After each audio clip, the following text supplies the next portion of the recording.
I get asked this question all of the time.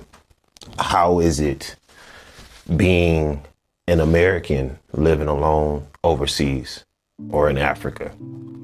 And to be honest with you, it's not that tough. It never has been for me.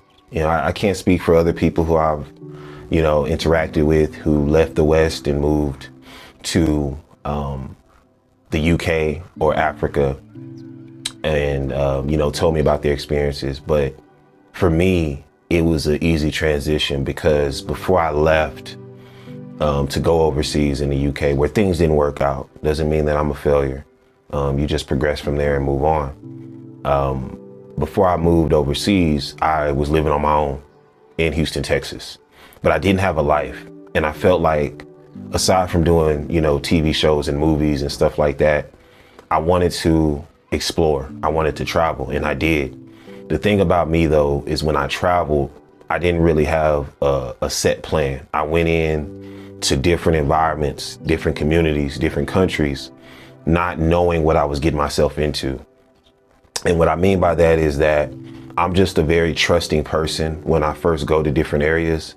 And then it got to a point to where I had to stop that. I had to not go into environments making it seem like, hey, I'm going to do whatever I want. You're going to bow down to me and respect me and be some form of a bully. But it was more along the lines of me not allowing people to take advantage of me because I wasn't a local, because they see me from a distance and they automatically think, oh, Americans have money.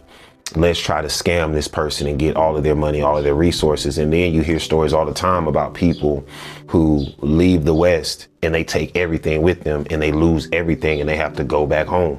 And I'm just glad that I had a good supporting cast of people within the motherland, in the UK, and also in America, who always helped me stay on my feet. And along the way, one thing I would say about myself is that I never lost sight of who I was. I always stayed true to my goal and my purpose. And my purpose has always been to make sure that while I'm here, I'm always doing everything in my power to try to uplift myself, uplift the African or melanated people and the African and melanated community.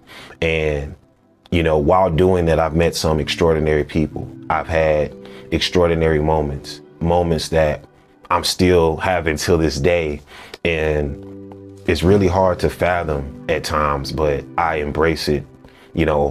I embrace all of it. So for me, I always tell people when you go to different communities and you're deciding to live alone, always have a plan just in case, things don't work out. There's nothing wrong with going back home and regrouping and then coming back to the motherland or coming back to a place overseas to where you can have everything, financially, economically set to where you have a foundation, you have a place to live, you have a consistent source of income coming in, because most places don't allow you, to work if you're just a visitor. See, me, I do voluntary work.